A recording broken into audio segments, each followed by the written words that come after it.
Hey, welcome to my channel. So glad you stopped by. T Mike's React. Came across this video. Man kills detective after sneaking gun into interrogation room. Gonna watch this video, give our reaction. A few questions I have off the gate is if he was searched, how did he manage to get a gun in there? And well shit, that's the number one question. But anyways, let's find out what's going on. What are we dealing with? And see if we can get some answers some questions answered. Anywho, don't forget to like, comment, subscribe. Let's see what's going on. My understanding you want office. Yeah, you had like a cigarette and we had talked to my girl for 1 second and I'll figure out whatever you want. This is the moment a handcuffed man in custody caught two DEA agents off guard. Was he our guy? Right there. That's our guy. Stupid mother. Why the would you do that? What officers didn't realize was that he had warned them about this exact moment years earlier. And just hours before this, they'd made a critical mistake that made it all possible.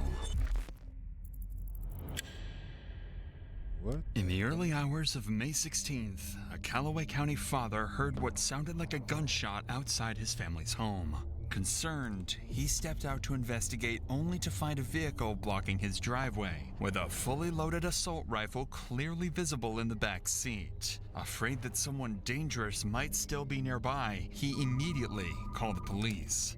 An officer was quickly dispatched to the scene, unaware that this call would soon lead them to one of the county's most wanted fugitives, whose deadly revenge plan would cost an officer his life. Okay.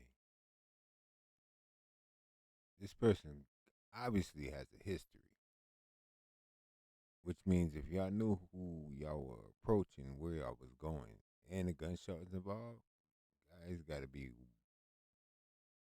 better suited for this. I mean, it's only seeing one car. What we got here? One car. Well, first of all, we got a plate that doesn't belong on this vehicle. Well, there's a machine gun or something. AK-47 or whatever, fully loaded magazine. Hey, Chief. Well, he said the neighbor lives here. She left. She came over and said something to them. Doesn't know whose vehicle it is. It's got this rifle in the back. Yeah. The plate doesn't come back to this vehicle. I see a needle cap up here in the floorboard. Yep. Officers found the kinds of car negatives. unlocked with an assault rifle clearly visible in the back seat, and a needle cap on the floorboard, suggesting possible drug use. The plates were fake, but when deputies ran the vehicle's identification number, it revealed something far worse. The car belonged to a notorious criminal, one whom the DEA had been chasing for months.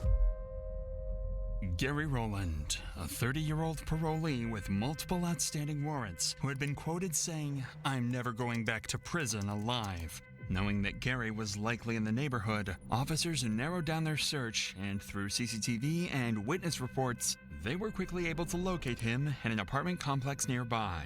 They moved in and made the arrest without incident. Before Gary was transported to jail, however, he surprised deputies by offering critical information about local narcotics and firearms trafficking in exchange for a reduced sentence. Oh, he So was instead of talking. going to jail, they took him to the police station for questioning, unaware that this decision would lead to the murder of one of their colleagues just hours later.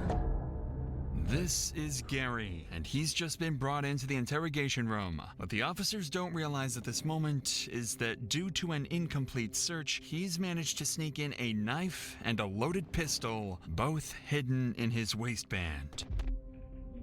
Yo. Again, I've never been a fan of police because I've never had a good interaction with the police, via right or wrong. However, y'all need to do better. This could have been avoided with the proper search. That's crazy.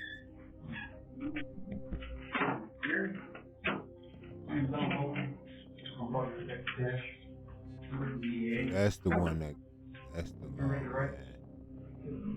This is Jody Cash and his colleague, Donald Bowman, both members of a DEA task force. Worth knowing is that Detective Jody actually has history with Gary. Back in 2017, Jody managed to arrest him on drug and firearms charges, offenses that sent him to prison for years. What neither Cash nor Bowman knows is that Gary is armed, and one of them won't make it out alive. My understanding you want to talk to us. Yeah, I feel like you had to drink a cigarette and we got to talk to my girl for 1 second and I'll figure out whatever you want. I don't know about your girl, but I can definitely help you with some drink. I don't smoke, but I can smoke around with a cigarette. Naturally, officers wanted to hear everything Gary had to say, so they let him take a smoke break. But this would turn out to be a mistake. Gary is then escorted outside of the building for his cigarette break. When they return to the room, surveillance footage shows that Gary has pulled his right pant leg up to just below the knee, making the weapon much easier to reach. Then, Gary asks for one more favor, one that would cost a deputy his life. Give me the shows. Well, if you're not going to call him, you know, you ain't going to do much for us. But right now, I guarantee if I call Lexington, they probably gotta have that information. He ain't no stranger. You know, so realistically, we're looking at we really go with that. Smoking a cigarette? I'm pissed off at that other thing too, man. I don't mind helping you out, but you can't do this all day. Okay. Bring me 2 cigarettes. One hand and one you doing. I got that one coming for you there. That's the only one. That's the last one I got you. You smoking anything about it? Yeah. Believing they're on the verge of obtaining crucial information, deputies Cash and Bowman grant Gary's request again. Nah, hell no. You just had a smoke, my guy. We're not about to do that. Nah, see, when you went to there, they should have known. Okay, he's up to. Who was the arresting officer? Because that person's responsible for whatever's getting ready to happen, y'all. Again, this could have been avoided. Again, they follow him outside, but this time, nobody they won't deserves be that. coming back. Gary is standing in front of the building, with Deputy Bowman to the left and Deputy Jody Cash to the right. A colleague can be seen arriving for his shift, walking into the building, completely unaware of the tragedy that was just seconds away. And as soon as he makes it inside,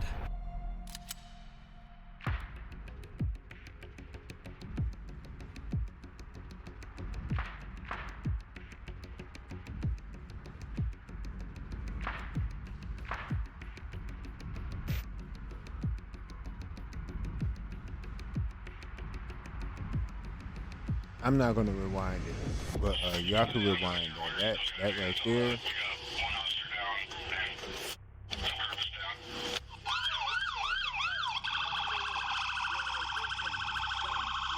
Nick, Hey. someone didn't search him. It was in his waistband. I hope it hurt. Hell yeah. Yo. No, go over there to Jody. Stay alive, go to Jody. Go to Jody first. Go to Jody first. You need to go be with Bowman because Jody's not doing good, man. Somebody needs to be with Bowman, yep. Yeah, go sit somewhere else, Brian. He's done for us. Damn. I guess we didn't search good enough. He had a gun on his waistband. Stupid motherfucker. 44-year-old Jody Cash. Nah, you can't call him a stupid motherfucker. He told you what he was gonna do. Y'all the stupid motherfuckers for not searching him like y'all was supposed to. He already had a history. What reason was it not to search him? Eager for information?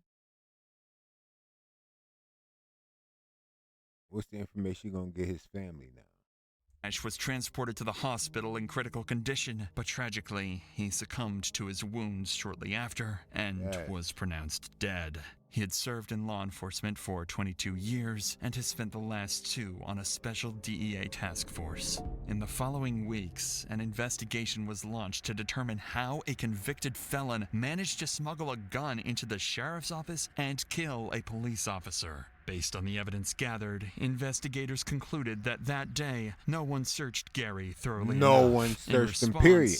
Deputy Jody Cash's wife, Karen Cash, and Deputy Donald Bowman filed a lawsuit against law enforcement. The suit sought wrongful death damages for Cash's estate and emotional trauma compensation for Bowman, who developed PTSD and could no longer work in law enforcement. A settlement was reached in September 2023.